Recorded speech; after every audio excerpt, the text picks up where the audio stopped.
You're listening to Service from Hell, a podcast featuring people that are currently in customer service positions or the lucky few that got out, and all of the good, bad, and infinitely irritating things that go along with that work. I'm actor and writer Kate Gaffney, and am uniquely qualified to discuss this as I used to work at a very busy and very popular comedy club in Los Angeles. And at least one of you listening right now has probably grabbed me and told me you were ready to order when I was running around like a crazy person. So let's eat. It's like an egg attached to a sandwich. I'd like to welcome our guest, Liz Barrett. Liz is a New York-based stand-up comedian and writer who was born in New Jersey and raised all around the world with her military family. She started comedy over a decade ago when, during a painful period, she was fired and also battling infertility. Family and friends suggested that she take a comedy class. Liz followed their advice, promptly fell in love with stand-up, and the rest is history. I have so many questions. Liz's comedy offers shrewd observations about life and womanhood. You'll remember her one-liners long after you see her. Time Out New York called her comedy a, quote, signature brand of dark, batty stand-up. Liz has appeared on Gotham Comedy Live, which is insanely hard to get on, y'all, if you don't know, Laughs on Fox, Lifetime, Funny or Die, and New York Post videos.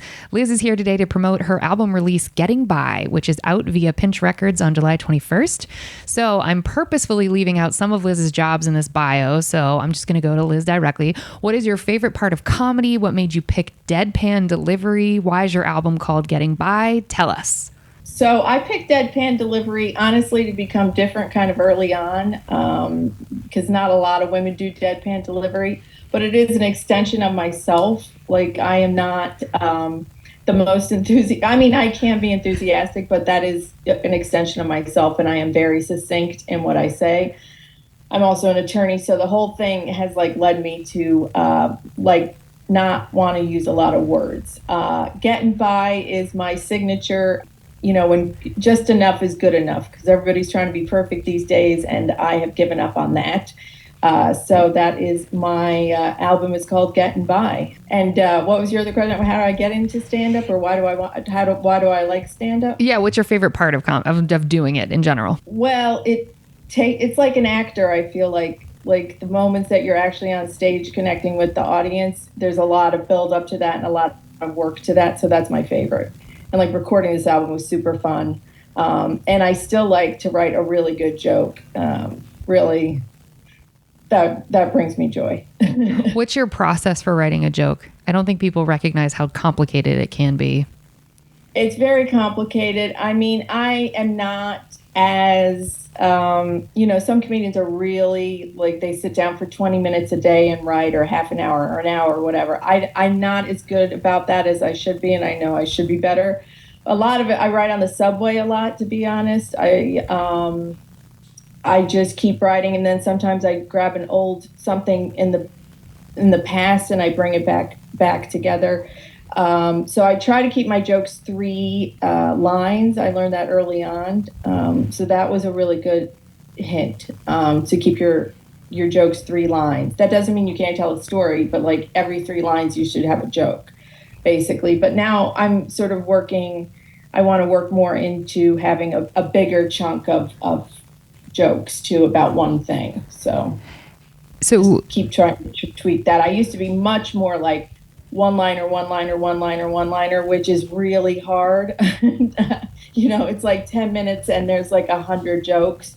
So I have changed a little bit over time.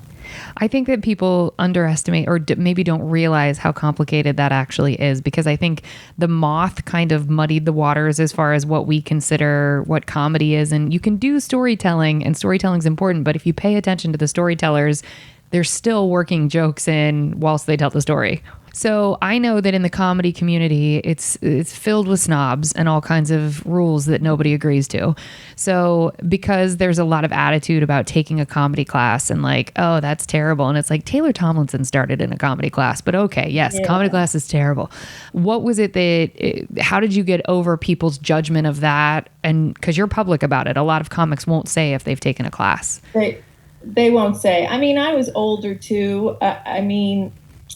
I think if you're 21 or 22 and, I was lucky enough to have the money to do it. I know that's a big thing for people, so I get that.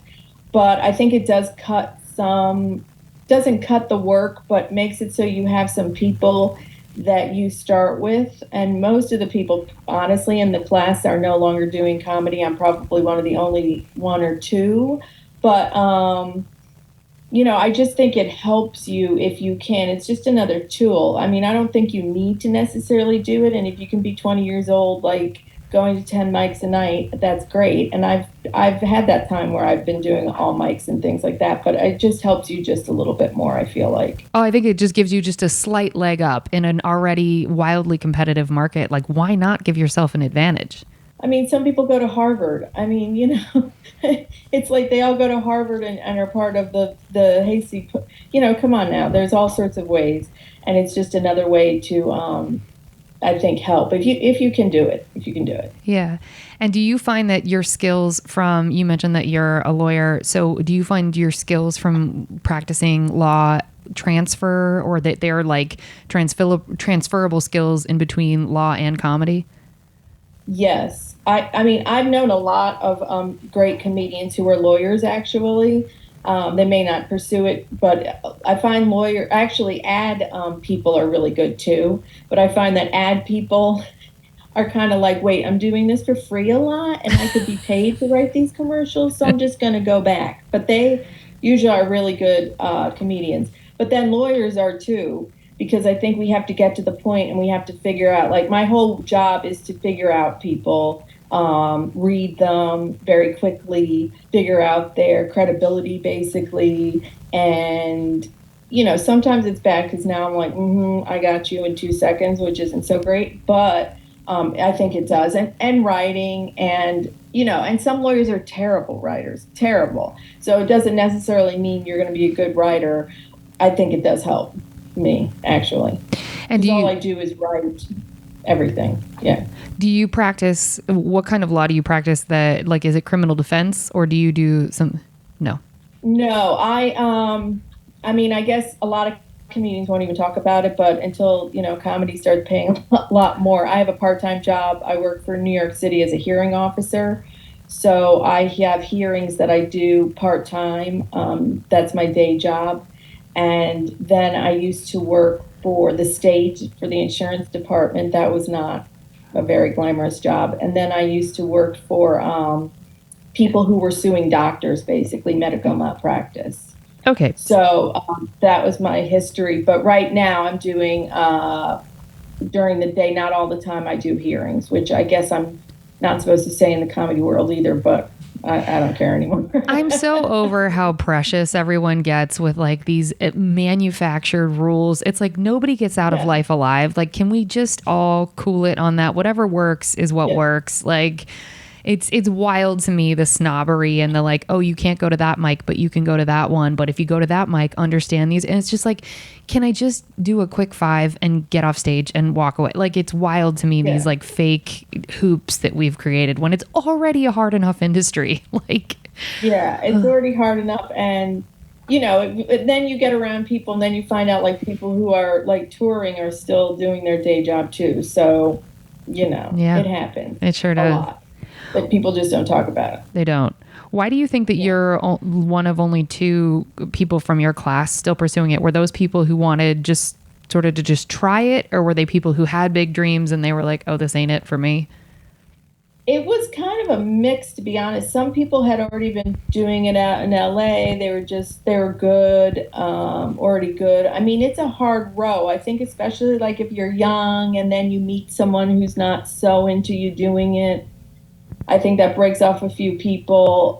I think for women, it's especially hard to think like, I'm going to pursue this. And so, I think it's just hard to keep going.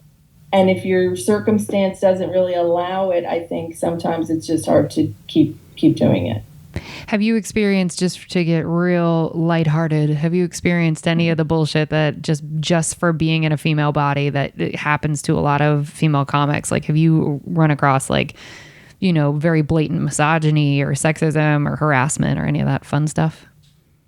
I mean, in some ways, I feel like because I'm older and married, I haven't had some of the stuff that the younger comedians have had.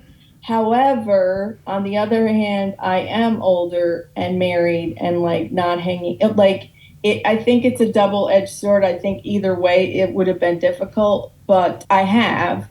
And my husband is a political consultant. He runs political campaigns. So he's in a horrible business, and he's like, I've never seen women treated worse than in your business. So that's how bad it is. Like when the guy is like in politics and he's like, yeah, we don't even treat women like this. Like, this is terrible. I feel like that's kind of a sign. So yeah, you do feel it. You do feel it. I mean, and it just goes back to like, there's one woman on a lineup. I mean, it just goes on and on. It's exhausting. And it kind of seems to, I've been in it so long, you kind of see it getting better, and then people are like, no. And then it's like we seem to be going back a little bit, in my humble opinion, but who knows, Yeah. Nobody cares unless you haven't got the TikTok numbers. I mean, really. It makes me want to put my head into an oven. Ugh, I can't deal. Yeah. Okay, so you've been doing comedy for a little while, and so what is it so this album is coming out? Are you about to go on tour to promote it, or what are the plans for getting the album out there? Just basically, as much as I can tour. I mean, I'm not a full-fledged touring comedian at this point, but hope to be. This is sort of an introduction. A lot of it also is to get on Sirius, to market it to Sirius, to get on that, to get plays. So this is sort of an amuse-bouche to my comedy, and then we'll see where it goes from there. I get that. Listen, you got to do what you got to do. I get it. You got to do what you got to do, yeah. Okay, yeah. So, and do you have a favorite track off of this upcoming album? Oh, gosh. I enjoy Fat Doctor. It's how I found a fat doctor. I won't give all the reasons why everyone should find a fat doctor, but I think that's good. If you're married, it'll be a good album for you. If you're just a person who's tired of having to serve hummus at parties, it's a pretty controversial album. I mean, I know some people go hardcore into like mental health, or I'm going into hummus. So if you just want a half hour where you just laugh, you don't have to, just laugh. It's fine. It's silliness. It's really silliness. I'm not going into like my rehab or anything like that. Okay. It's hot. It's hot. Netflix is calling, you know what I mean? Whatever. We need comedy is such catharsis that we sometimes need to not do important comedy all the time. We can go ahead and just like make jokes about hummus. Like that's acceptable. Yeah, exactly. It's like, my parents were not raised by wolves. I don't. Yeah. I don't have any big story like that to tell you. Yeah, can't talk about trauma you don't have. And so just to wrap up our appetizers portion, so you were raised in a military family. So did that inform, do you call on any of that when you're going sort of city to city? Because I feel like what a gift for comedy that you can kind of adapt to any room you're in. At least that's been my experience with kids raised in the military. It's like you kind of got to learn how to make friends in different parts of the entire world. So you just sort of adapt. Has that informed any of your comedy? I think it does. I mean, I think it just, affects my whole being. I'm very comfortable meeting different people, being in different circumstances, which I really think helps. So it does. I mean, it does make you kind of like, I'm pretty shy and pretty reserved, actually. But then, you're forced into situations. I moved like every 2 years for a long time when I was a kid. So you just kind of like learn how to go on to the next thing, which is good and bad, Yeah, that whole attachment thing, that can be tough. It's bad, but, yeah. Okay, great. And what is are you willing to say like a favorite club of yours in New York, or do you not want to declare an allegiance? Well, New York Comedy Club has really helped me over the years, and Pinch Records, who I'm recording with, is a company with New York Comedy Club, and they're really the ones who have supported me over the years. Caroline's did when they were around, but really, New York Comedy Club is, if I had to call it a home place, and I hope they would consider that too. That's great. Okay, well, folks. We hoped you enjoyed your apps. We're going to move on to the entrees after a quick break.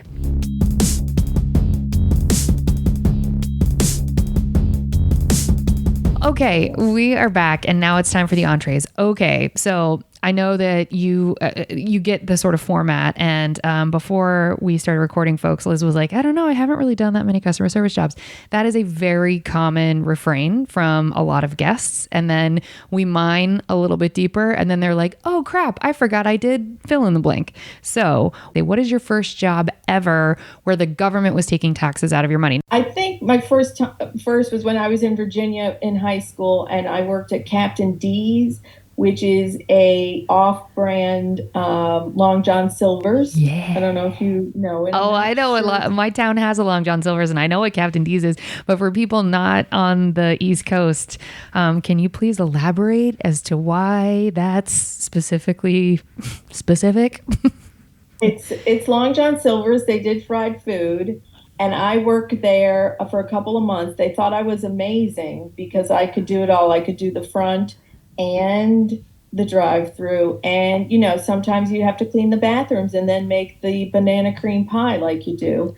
And I was like, And I always found it so weird because it was so hot in Virginia in the summer, and these construction guys would come in and then for lunch have like all this fried food and 27 gallons of iced tea and then all this dessert. And I'm like, you're going to go back out in the heat and like do construction? It was very odd to me. I do remember in that job too, the guy who was the manager had been married like 2 times. He was like probably in his 30s, and he had the eye on me for being his third wife. But I was like, I'm out of that situation. But I'm not interested. That was Captain D. That was my first real job of like government's involved. I would like to also add a detail that we have both left out.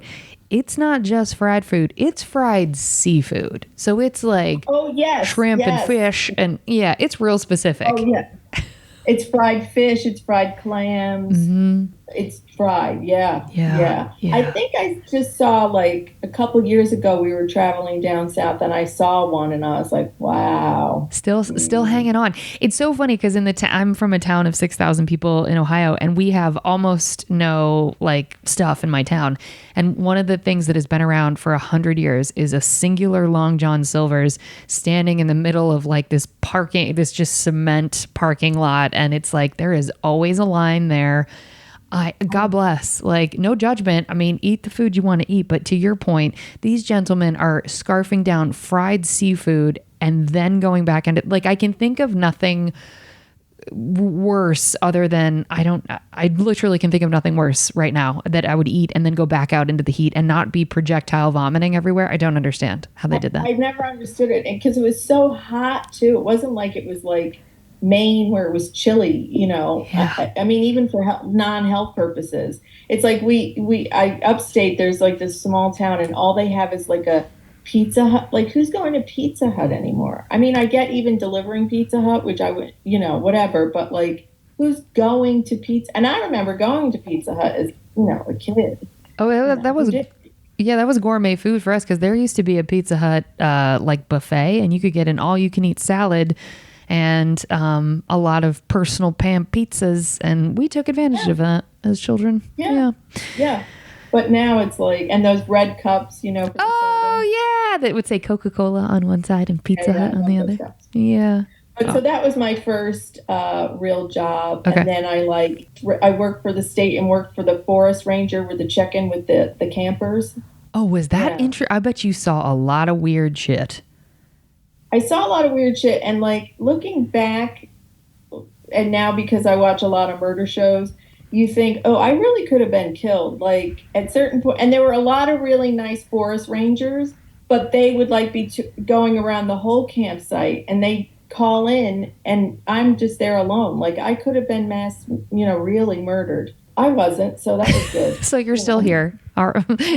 Shout out to not getting murdered. That's great. Yeah, and I like that job better service-wise, because it was sort of like, it was just a little shop. Like somebody wanted M&Ms or something like that, but it wasn't, intensive service of like, do you want another Coke? It was like, here, here's your 75-cent M&Ms. So for our international listeners and or people who have not been to any sort of national park, can you explain, because it's essentially like a little mini mart, but you can also, don't you also sell tickets to actually get into the park from that same spot? Am I thinking of the right thing? Yeah, it's sort of like hotel check-in for your campsite. And then they also provide, like, you can get a soda, you can get M&Ms, you can get, it's just the check-in area for the campsite, basically. Did you ever check anybody in that you were like, that person is scary as hell? It wasn't too bad, really. I'm not sure how busy, in retrospect, how busy a campsite it ever actually was, which was good. But nobody too terrible. No, there were no real big incidences, which in retrospect was very good because, I could have died. But it was, but at the time you don't even think about it. I'm surprised my mother didn't say anything. I worked till like 11 o'clock at night, but I don't know. Oh my gosh. Yeah. How old were you when you were doing that? Probably like 17. You were a baby. Maybe going away to college. Yeah. But the forest rangers were all cute and like, I don't know. I liked the job. I like just having my own scene where, I'll help you, but it's not like groups and teams and all that sort of stuff. Yeah, you mentioned being shy. So I imagine that, if you were getting accosted by groups of people all the time, that would be overwhelming for your senses. Like it could be too much. Yes, that's a lot. Yeah. Yes. Okay. How many customer service jobs have you had total? I mean, I worked for a long time in nonprofits doing like communications and PR. So I don't feel like that was really customer service. I do feel all my law work has been customer service. I agree. That was like, let's say 5 jobs, customer service when I was a kid, 7. I worked at the library. That was customer service. Yes, it is. Oh, and I worked for somebody's, like a Senate, how a senator or an assembly member has like a staff that deals with like constituents. I did that for a while. So I've had jobs here and there and everywhere that were customer service. Okay. And doing hearings is customer service, basically. Yeah, I have to. The hearing officer, the judge. Yeah, I'm going to pull at that thread in just a moment because I have so many questions. You worked in a nonprofit for a while. At the library, what was your job? Well, I had the very important job in college because I worked study of checking your bag to see if you were taking anything out. No, you had to be a narc? That's like being a hall monitor in middle school. That's the worst. Yeah, I mean, I never really found anyone, or I wasn't checking well enough. I don't know. I never found anyone was really doing anything. How was I supposed to know? It looked good, looked fine to me. I don't know. Yeah. Also, why are you giving a student that job? It's like, I'm going to check the bag of the boy that I think is cute from sociology. If he has a book that he didn't check out, BFD, see ya. Why were they scared of book theft? I just don't know.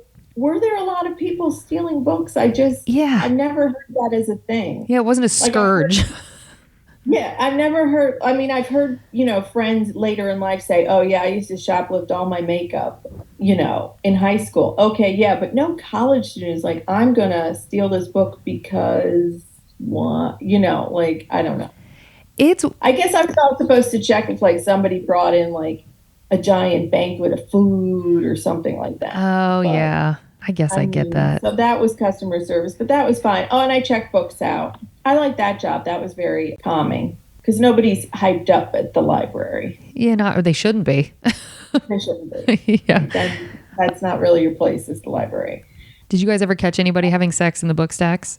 No, I didn't have to go around checking. So who knows what was going on. I probably wasn't as diligent as I should have been at the job. Looks good to me. Yeah. What am I going to do? Yeah. Oh, I also had another job when I was working for nonprofit, so I needed a side job. So I worked at a cafe, bookstore. Those people that have those dreams of I'm going to start a cafe bookstore and they don't realize it's going to be your whole life. But I like that job too because there weren't a lot of customers. I like to work places where there's not a lot of customers. Seems like it. Businesses, perhaps. I like a failing business. I can handle that. But, people would come in and have a cappuccino. That's where I learned how to make a cappuccino and, sit and read. it was nice. It was like a glorified library with cappuccino. That's kind of the best. Yeah, it's funny Yeah, when you say like opening a cafe bookstore would own your life. That's why I think Notting Hill is one of the least accurate representations of what that would look like. Because that dude, Hugh Grant, is never there, and they have a customer, and it happens to be a celebrity. Like that is the most unrealistic writing of all time. Like, unrealistic. The guy was lovely who I worked for, but he was at it all. I think maybe they had a restaurant downstairs, like of like hummus and baba ganoush, and then. But I mean, it wasn't going to work. And he was like, I'm here all the time. I go, yeah, huh? yeah, you no. are. Like, made you not want to start your own restaurant or anything like that. You're like, this is terrible. That's when your hatred of hummus began, was there. Yeah. Yeah. Okay. But then I worked for a lot of like nonprofits and I did a lot of organizing. So it's not really customer service, but you do have to deal with a lot of people. Like for one organization, I would work on different bills. And then what you do is you do a coalition of different people, or if it's like, product liability, like some product is hurting things and you want to pass a bill to help so people can sue, you get all the people who were hurt by that product. So you organize them. They do a press conference for you or that sort of thing. So that was my organizing. So in some ways it's customer service, not quite, but kind of, sort of. You got to deal with people. I mean, for sure. And also, like, you're dealing with people at the height of an emotional experience. I would imagine you're not organizing people who are excited about M&Ms. I think wouldn't you be organizing people who, like you said, were hurt by a product? So they were probably, like, upset, I would assume. Yeah. Or, I mean, campaign finance reform. I mean, sometimes it's not, just whatever, but it's like, or voter registration drives or that type of thing to get people voting. So you're dealing with the public and sort of canvassing. I did canvassing, door-to-door canvassing. That was hell. Oh my God, I can't imagine. That's customer service for sure, because you have to go. I almost forgot about that one. I was terrible at it, horrific at it. Why? I just couldn't. I do think there's a philosophy like, if you were raised with money, it's easier for you to ask for money. And when you're not raised with money, which I wasn't, it's very hard to ask for money. Wow. And I was terrible at it. I was shy. Like, you're knocking on people's front doors. It's terrible. And some people are really good at it. But then I became the manager of the office because I was good at managing, but I wasn't good at raising money. So I would be like training people and I'd be like, it'll work really well for you. I mean, you're going to crush this. Why am I training you? I can't raise $1, but I could train them and how to do it. I just could not do it. Mm-hmm. Did you ever have an experience where you were just like, you had knocked on like 15 doors, it hadn't worked out, and you just wanted to go like cry in your car? Oh my God, it was terrible. It was awful. The canvassing was dreadful. Yeah, because you don't make any money, or at least back then where I worked, like you didn't make any money. All your money was based on what you were making. So I got in better shape when I was managing because at least that was like sort of a salary. But this was, you'd make nothing. You'd work all day and make nothing. Because would you only make money if you actually signed people up? Was it commission based in that way? Commission based. Oh, commission. Woof. Oh, that's the worst. So, and then, there's turf, there's, when you do door, I don't know if you've ever had anyone on who did door to door. Never. But door to door is like, there's a saying, there's no bad turf, which is turf is where you cut like different street blocks and that's where you go for the day. So the saying is, oh, there's no bad turf. And it's like, yeah, there's bad turf. Like I've been in Horseheads, New York. That's bad turf. Like every house is the same. Every like flag is the same. Like they did not want some like young, group being like, don't you want to help voters register? And, what about like, the environment? Like no one cared in Horseheads. Like it was bad turf. It was bad turf. Bad turf. Is Horseheads like a super rich part of New York? I've never even heard of it.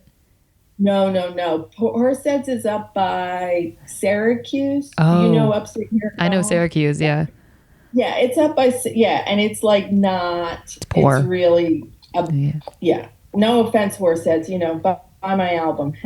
But, it's funny, we have a strong audience in Horseheads, New York. So like you've now offended the tens of listeners we have up there. For the 70-year-old people in Bless Horseheads. Them. They were 70 when I was like 20, so they're dead too. But But yeah, horse heads, not. Not your Yeah, favorite. so that's a saying in door-to-door canvassing. There's no bad turf, and it's like, yeah, there There is is. bad turf. Yeah. And you There is. and you Like if experienced you it. go to Ithaca, Ithaca, New York, Yeah. that's good turf. Like everyone's Ah. liberal and everyone wants to help. This is where I would just shit my pants every day at work. I never feel like I'm allowed to belong anywhere in life. It's just so fun to be a woman. And so I feel like going up to private property, knocking, possibly interrupting whatever bullshit you're doing. Cause I'm sure you're not knocking at noon. You have to be there when people are going to be home. And so like you're Yes. interrupting a dinner and then you're like, hi, I need things like, oh, that makes my butt pucker. Like I couldn't do that today. But it's amazing. Some people are good at it, and there is a correlation. People who raise with money are comfortable talking about money much wild. more so than a person who isn't. Because to me, if you came up to me and said, I need $75, when I was 24 years old, I would be like, now I could process it and be like, okay, 75, depending on what's the situation, blah, blah, blah. Come on now. I grew up with nothing. You're Yeah. asking me for $75? Like, That's food for the crazy. week. Like you're like, no. Yeah, exactly. I can't- Exactly. yeah. Exactly. That's- And not even that, but like, some people were good about getting like hundreds of dollars out of people. I mean, can you imagine someone at your door you're going to give hundreds of dollars to? I'm just that's not. nuts. I don't even. I'm just not. Yeah, like if someone strange is near my door, I'm like, everybody hide, get into the bunker. Yeah. Like they could have innocent intentions. I don't care. You're not getting money from me. I don't care. And I mean, but it does work. Clearly, or they wouldn't keep doing it. It's very unclear how it works. And now my husband is involved with the campaigns where like it's all about, at least with that, you're knocking, he doesn't do it, but like he has people knock on doors about the candidate or an issue, which is different. Yeah. And even then I think it's like it makes my heart palpitate thinking, but it's not like asking for money. God in heaven. No thanks. No thanks. I can think there've been very few jobs that have been described since I've been doing the show where I was like, you could put a gun to my head and I wouldn't do it. That's one of them. Yeah, I had always forgotten about that. But yeah, it was all based on I'd have no money. Like it was just terrible job. It was terrible. For your shy self, what drew you to even apply for that job? Was there did a friend have it and say like, oh, Liz, come do this with me? Well, in college, I don't know if you know the PIRGs, the Public Interest Research Group. They were all across the country, every state. And then there was a U.S. PIRG. It was a Public Interest Research Group,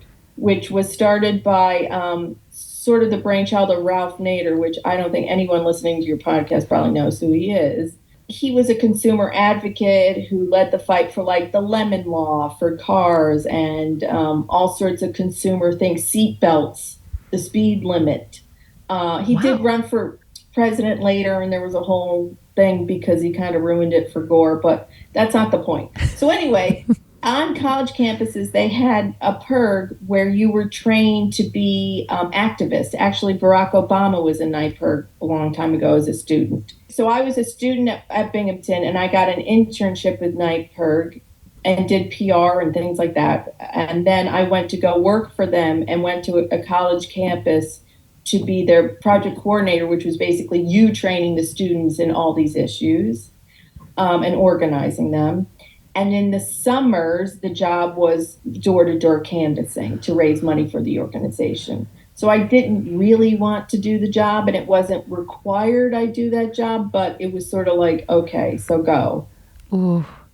And that's how I would never on my own have applied for that job unless it was part of the whole system of that. That's why you picked that? That's how I got it. Got it. Okay. And okay, so we kind of rounded out with like, we're going to say, let's see, I'm adding up all the jobs. I mean, maybe like 10, That's what I was going to say. Yeah, that's what it feels like. So of those 10, like I consider, to be honest, and I've said this so many times on the show, like I consider stand-up comedy a version of customer service because you are beholden to the audience's reactions. So, not that one bad room makes you change your set, but 10 bad rooms will. So minus comedy, because we know that's your favorite thing. What was your favorite of those 10 that we've listed? I mean, I like being a hearing officer. Okay. I'm glad, it's good. It's part-time for me because of, comedy. Basically, I don't have to, it's an early morning job, but I don't mind it because, you do hear a lot of different, sometimes it can be very boring. It's just sort of administrative, but then sometimes people really do get on there and just tell a tale and you're like, okay. It's bad if I say, oh, okay, well, let's back up a little bit. I'm a little confused. That's my phrase. My husband also says, because we've been working at home and I've been doing hearings at home, he's always like, yeah, I always hear you go, sir, you're not listening to me. You really need to listen to me. That's one of my key phrases. So I don't really mind it. I mean, it is, it's not customer service in the traditional sense of how you think about it, but it is, these are customers who I try to be as respectful and I don't want anyone to ever feel like they don't have all the information or I'm not trying to be respectful because these are not murderers I'm dealing with. This is like building cases. This is New York City stuff. No one's a rapist or murderer that I'm seeing. So that's what I want to, if I am involving myself with a hearing officer, what have I done? What does that look like? And what is my, am I repped by a lawyer or what even is the job? Well, I work for the city and there's a lot of departments in the city that give out tickets. There's buildings for building violations or taxis have a lot of rules that they have to abide by. There's even quality of life cases, and I'm the hearing officer, and you come before me. You may or may not have an attorney. That's your right either way. And it's loose. It's not to get too technical, but evidentiary wise, I take in most evidence. I may not have any, relevance or have any, bearing. I mean, you can't submit nonsense, but it's not as, when you've seen court where they have to establish different things, that doesn't happen so much in my court. It's a little bit more loosey-goosey is not the right term, but, the technical loosey-goosey. Yeah, they're very technical.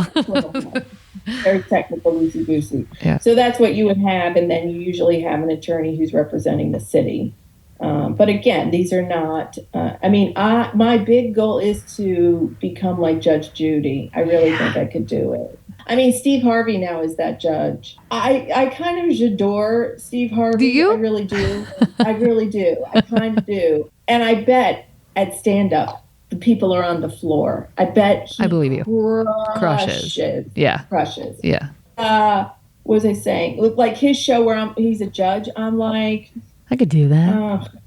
I know I could do that. I really would like to do that. I think it would be, when I was trained to be this hearing officer, they were like, there's no comedy. They didn't even know what I did, but they were saying in general, there's no comedy in, hearings. And I'm like, but is there a little once in a while? Yeah, there's got to be. Yeah, there's got to be. We got to break the tension. And hearings Yes. are tense and long and boring and got to spice it up. Yeah, I get that. I mean, a lot of the people I deal with are not from this country. So, humor, but if I have a lawyer on the line, I can crack a joke or something, Yeah. You can try out a tight five. Yeah, I get that. Yeah, exactly. But now, if it's someone in Mandarin, I'm not going to lay down a joke. That just wouldn't work. It just wouldn't work. Yeah, cross-cultural. We learned that in the rooms. Yeah. Okay, so I read in your bio that you mentioned, and you've mentioned it now, that taxi drivers, there's a lot of hoops that they have to jump through. Shout out to former guest Nick Nunez, who was on the show. He got certified as a licensed cab driver in New York City, but he was doing Uber in his own car. And he got a couple tickets for various things. Go back and audience, go listen to that episode again. But because you're a hearing officer, would you see, so if I'm a taxi cab driver and I can't even think, I don't know, I guess I didn't have the proper medallion or something, would I see you? Or would you only see a taxi driver who sped or who, what do you see? Everything. It's everything. Everything. I don't hear the hearing. Sometimes somebody has had their license revoked and they're applying to get it after a few years. I don't hear those hearings. But besides that, I do hear, and a lot of it also is unlicensed activity, people who are not licensed by the TLC who are doing that. So that's a lot of what I hear. But the other stuff, and I hear from like medallion companies, I mean, there's a lot of rules people have to follow. Like I've had comedians say to me, yeah, I'm just going to become like an Uber driver. And I'm thinking, we know comedians, they're not the most Consistent. precise people. Yeah. And I'm like, yeah, it's not such an easy, like, I always warn people because like people, I think, don't do it maliciously, but they go in and they don't realize like, it's a like for instance, taxi cabs have to be inspected every 3 months. But anyway, it's not the usual 1 year. So people come in, they go, I don't know, and it's like, well, I mean, yeah. So there's a lot of like very technical little things that you would have to keep like a calendar and know and whatever. So I always tell people like be conscious. It's not like I'm going to get my car and just put on my Uber app and there you go. I think in some places in the country you can do that, but not here, not New York City. Well, and also because I know there's like generational hand downs of like once you get the whatever that specific medallion, like once you get that, you can hand that because it's like $150,000 US or something. I think that I don't know. I think maybe people can inherit it. Yeah. Like if you own it, you can inherit it. But that doesn't mean you can drive. The driving is separate from the license of the vehicle. Oh, yeah. There's so much I don't know in that world that is just like, it's why you can see why Uber and Lyft were so devastating to the cab drivers who were like, this was my way into, even citizenship. Like I had a job that I could work all the time, but I could work. Their family. Yeah. And you can see why that would decimate that. So you're seeing cab drivers is that the most, like for the people who don't speak English that are at a hearing, is it mostly people that work in that type of customer service of like cab driving, or is it other stuff? Yeah, basically cab drivers. What's the weirdest excuse you've heard on a hearing for someone like not following a rule? Most of the time, it's not too weird. It's a lot of people just think saying they don't know the law is like a defense, which usually it isn't. I mean, for anything. I mean, that's not just with this court, but with anything like that's often a defense, which, it's not that you don't believe the person, but it's not a defense. Like you have, in the law, there's a presumption that you need to know what the laws are. Isn't there a phrase in law school that's like ignorance of the law does not, there's some fucking phrase you guys ignorance have to. Of the law is not. Yeah, what's that phrase? I can't remember what it is, but it's not a. Yeah, we learned that if you have anyone that's ever gone to law school, tell the truth and keep it simple. So easy. The more you add on, it's just people got a lot more questions. Just keep adding on. You got a lot of questions after that. I got out of a ticket when I was in Miami. Shout out to spring break when you're in college being an idiot. And we had bottled beer on the beach, and all these guys came over to our area, and we were like handing out bottles of beer, and there's signs everywhere that are like no bottles on the beach. Yes. I mean, they're everywhere. And so these cops come over in their little Miami shorts, and they're like, whose beers are these? And no one would claim them. And I was toasty because I had several of those beers. And so I'm like, I'm going to be the hero. I'm like, officer, those beers are mine. I brought them all.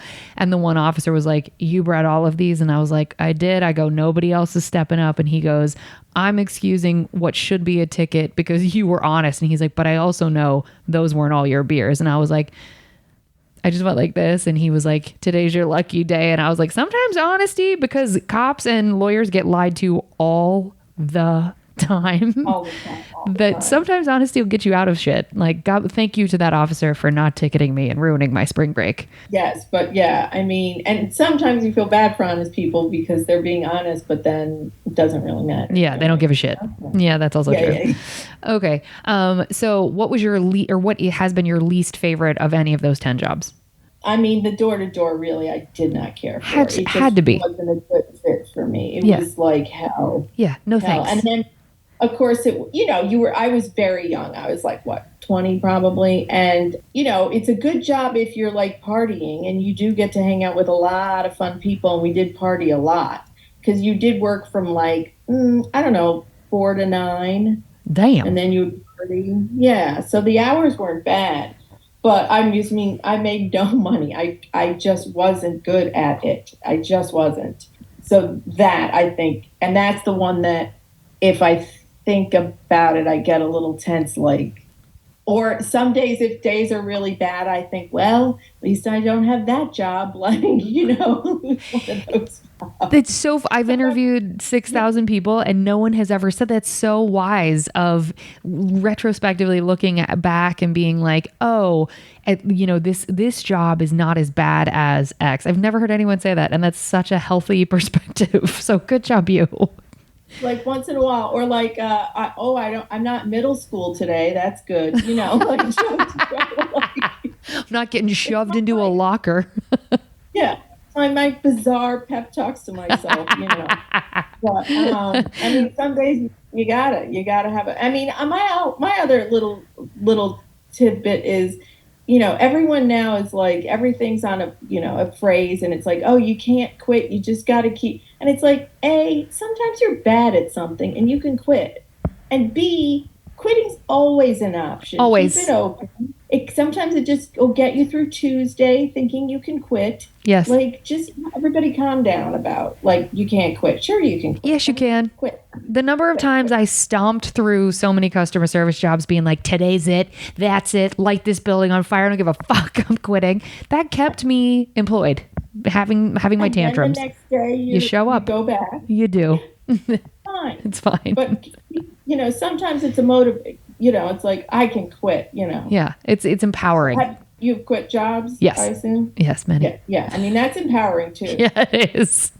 Yeah. I mean, I've been fired, too, from jobs, Same. Which is separately something. But, I mean, I could do a whole thing on how to get fired, how to be unemployed. I'm very good at that, too. But, What's the best way to get fired? Give us a tip. Well, I got fired. Like, I was working in a law firm, and I came in with another woman, and she started having an affair with the main lawyer. They started living together, and I was married and couldn't care less. But I mean, I could care less because it was affecting my job. But then she didn't like me, so I was fired.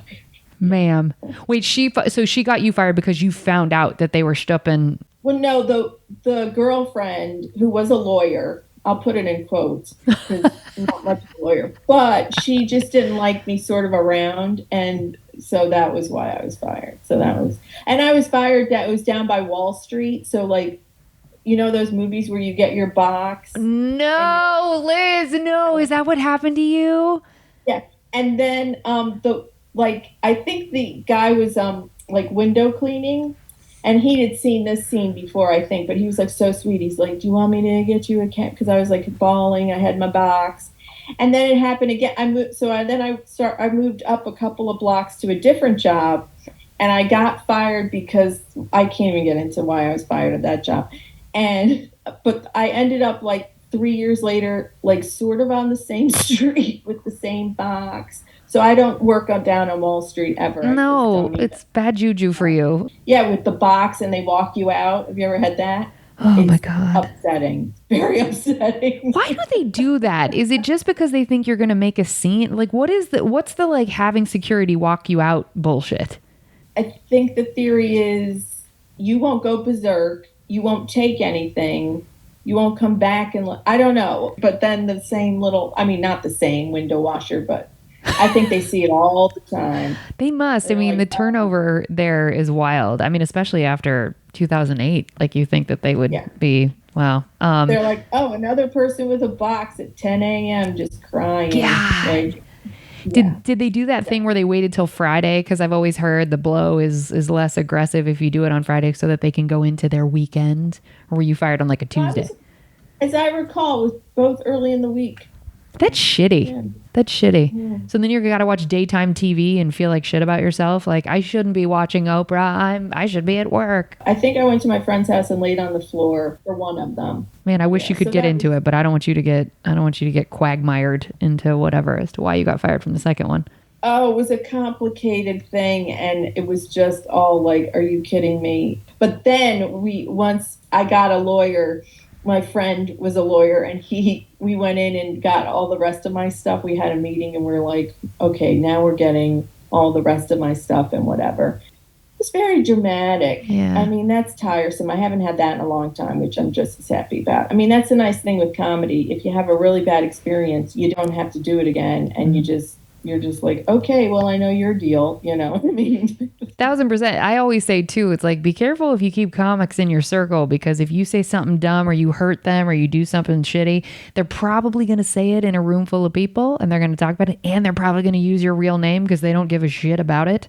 And you have to you got to tread a little bit lightly with comics, because it's like, yeah, watch them blow up over the story about you. Well, that's the thing. Like, I don't think I could have been a comedian at like 25. I think I don't know what I would have said even. And then also, I don't think I would have been able to handle it. So in some ways, at the age that I did start, I sort of was like, I don't really care. Like, not always, let me tell you, there were plenty of times I came home crying and was like going to quit and whatever. But some of it kind of rolls off me. It doesn't, I'm impervious to it now. Well, you have to be, I mean, once you've had your shit walked out in a box and be so embarrassed that a window washer has to make sure you're okay, you can bomb in front of 50 people. It's like, I don't care. It's like, you're going to, this like 60-year-old like husband is just going to stare at me for 45 minutes and not think I'm funny. Okay. Go another hour, buddy. I don't care. Yeah. You can stare at me for 50 more minutes.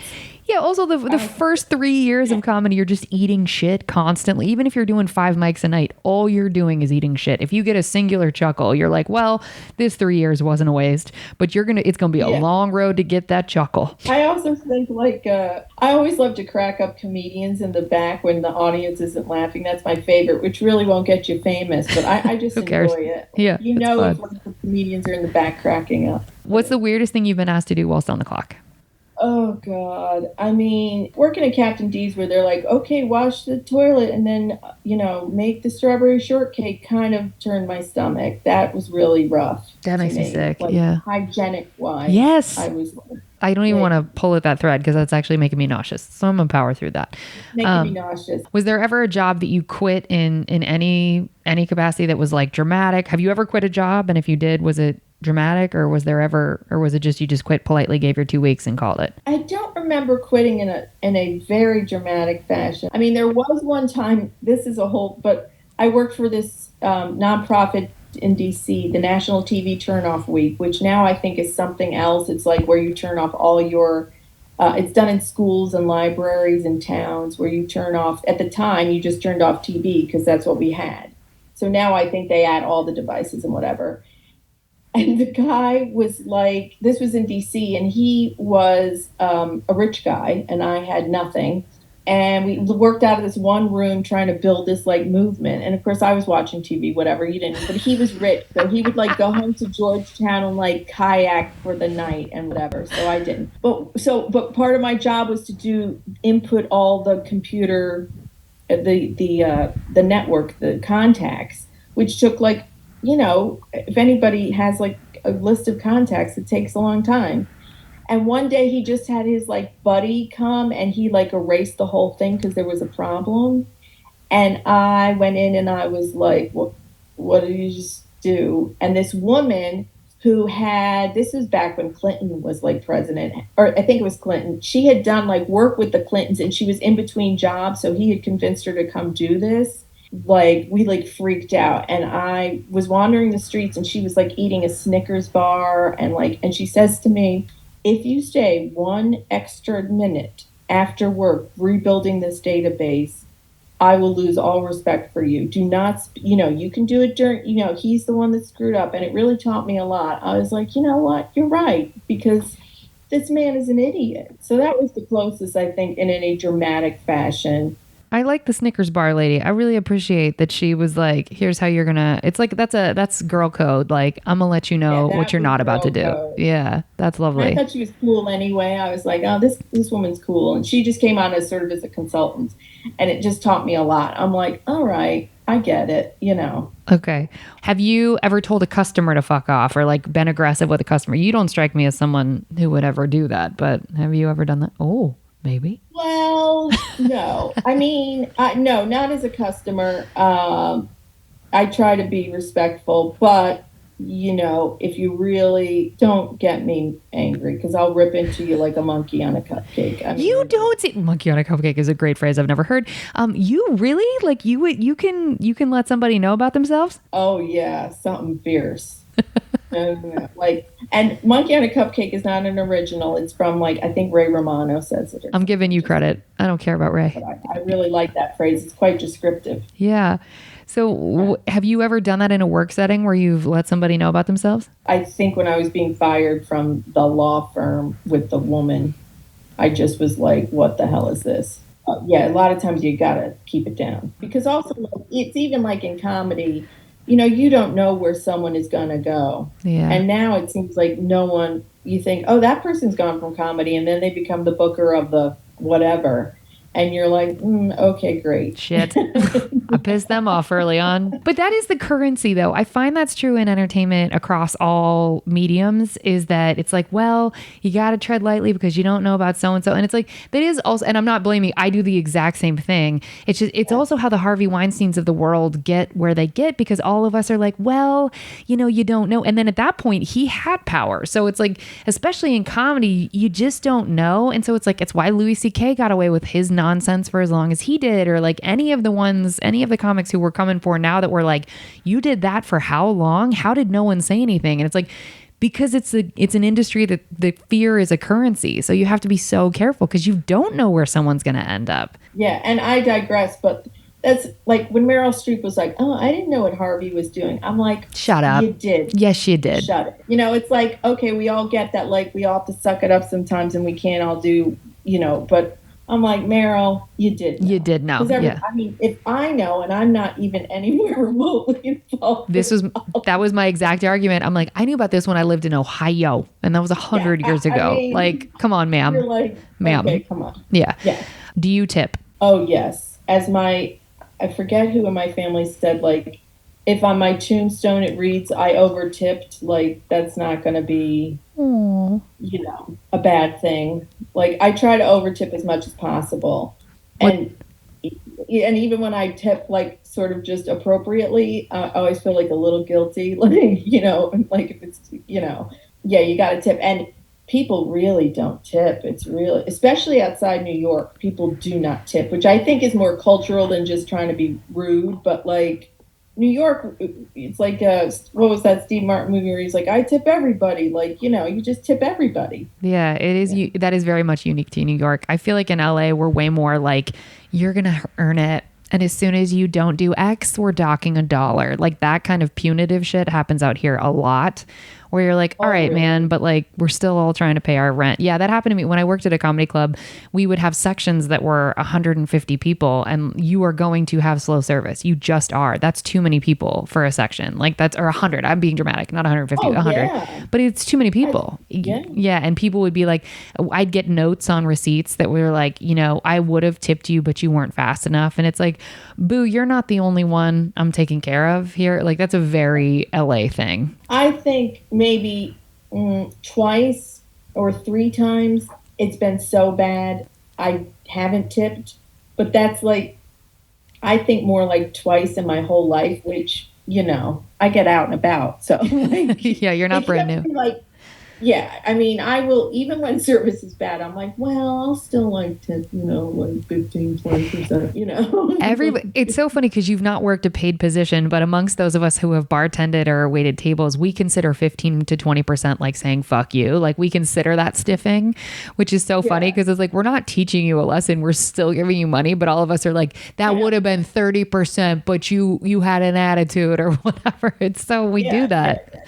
And I feel like in New York, people too are like, if you go out with people and they're like skimpy on the tip, like it's noticed. Like, I feel like New Yorkers are much more culturally like, we're looking for the bad tipper. We're like, are you a bad, like we're conscious of that a lot more. Yeah, I know servers and bartenders can make 6 figures in Manhattan proper because people take care of you. Can you give me an example of the worst customer you interacted with? I once had a person in the legal field who came in and he was crazy. You could just tell off the bat. So I was trying to be very like, gentle. I go into my like, I'm talking to a crazy person voice and da da da da da da. That's another skill. And how to talk to crazy people. And he just was like, but then I was sort of like, you're not really listening. How would you like to proceed? And he said, I don't know. What are you on your period? And I was like, oh, hell no. And then what else did he say to me? He said he was just very rude. I just was like, I'm not doing this. Like, I went out and said, I'm not hearing this case because it's not going to help him either if I'm like, annoyed Mad. with him. And also, like, sometimes it's true, like, even in hearings where the fines are a lot, some of the fines are really high, but some are not, I mean, I don't underestimate ever like someone having to pay $100 fine. But again, it's not like some of these fines are like, oh, I don't know what, your rent is going to be paid. $100, somebody you could manage. It's not going to be life devastating, that amount of money. And sometimes the lowest fines people give you like the hardest time. And you're like, okay, I'm not diminishing what's happening here, but you have to put it in perspective a little bit. And, it will be okay. Yeah. It's like a $50 fine, Yeah, it's annoying, but like you will be able to eat tonight. Can you do your crazy person voice to me? Could you talk to me like I'm a crazy person? Maybe you think I am. Oh, okay. Well, I'm already annoyed. I can already hear it. I like you got to talk real slow and calm and go, okay, all right. Well, Oh, I can hear it. You do a lot of You just kind of be kind of calm. My husband also deals with quite a few we both deal with quite a lot of personalities. So you have to get used to being like, very calm. That's the scene. I'm sweating. That's so real. Okay. Well, folks, we're going to move on to the good stuff. We hope you saved room for dessert.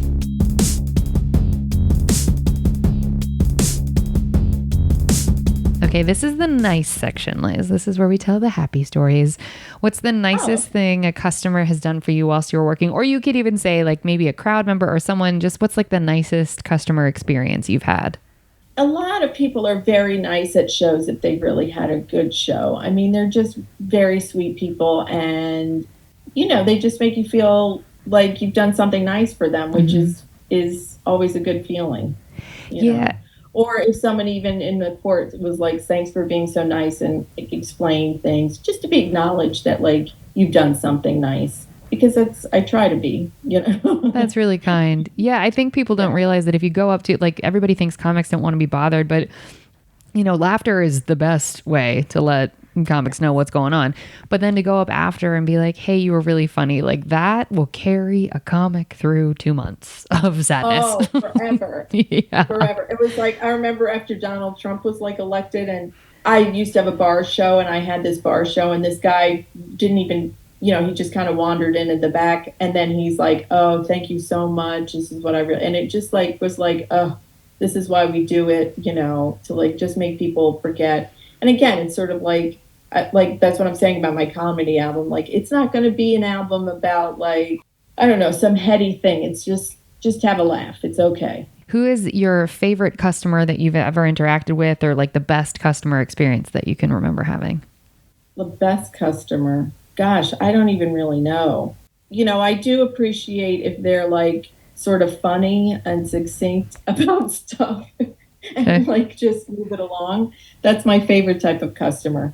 Someone who keeps it moving along, I feel like. Okay, I've not gotten that answer. And sort of funny. So if I'm on a hearing with you, if I just throw in a one-liner, you can appreciate that, or do you get annoyed? Oh, make a joke? Yeah. Oh, yeah. I mean, most of them do not make a joke. I mean, sometimes the reps will make a joke. Like my job has changed over the years. We used to have like more of a courtroom, and now we're doing it because of Zoom, COVID, yeah, Zooming and whatever. The first day I started, this rep, not an attorney, but he does represent, showed up with an eye patch. And I was like, this is not good. This is going to be a weird job. And he just had some eye patch for some reason. I never knew why. Never explained it? Now. Never really explained it. And I was like, this is different. So that's, yeah. I want to go on stage with an eye patch once and just never address it and then exit and never wear it again. It's so good. It's such a good bit. It's a distinct look. Yeah, it's a choice. What is the best lesson that you have personally learned from working in any of these jobs? I think that, you really do need to start with respect. And then if things don't really, I think most people try to be like a level of, okay, this is a transaction. But, now I see people, I mean, they're so rude. I don't know how people deal with being so rude. And it really doesn't help the situation at all. Doesn't help the transaction of any kind, No. any of it. Doesn't get you what you want. No. No, it doesn't get what you Yeah. want. I mean, after a while, sometimes you have to be rude or, two people aren't going to meld or whatever. Fine. But overall, like people are doing their best. Yeah. So that's what I would say. And then final question in this section, what is one piece of advice you would give to customers who interact with customer service workers? Be nice because they're trying their hardest. And if somebody isn't trying their hardest, just kind of go with the flow. I mean, nothing is, life changing here that we're dealing with. It's like if you get a drink or whatever, I mean, none of this is life or death. So just calm down about it. Calm down about it should be tattooed somewhere. Calm down about it. Full stop. Yeah. Yeah, exactly. And I try to be very understanding. Like, people are waiting. I get that this is a pain, but don't take it out on people about certain stuff. I was on an airplane yesterday and I'm like, I don't know how these people do it. I really don't. The flight attendants, I mean, really. But sometimes then you will get on a flight and some woman is just like some, flight attendant is like yelling at you and you're like, well, this isn't helping the situation either. Yeah. We're seeing both sides of it. Yeah. Yeah. I mean, throwing me peanuts, that doesn't help either. So everyone's responsibility, I feel like, Kate. Yes. It needs to be balanced. Pleasant. Yes. Be pleasant. It has to be balanced. Pleasant. Yeah. Yes. Until you can't. And then, as my friend says, flip the bitch switch. But, that doesn't have to happen all the time. It doesn't. The switch should be flipped rarely. I agree.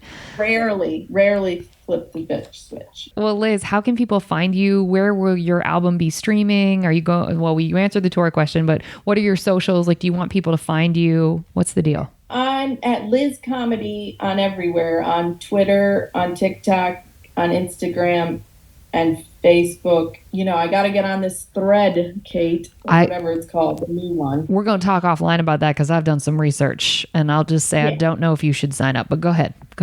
Okay. Do I have to show my boobs? Because that is a non-starter for me. But anyway, I'm kidding. But no, so Liz Comedy, I'm on all those. And, any tour schedules I will get together. But you can also find it on Apple and it comes out July 21st.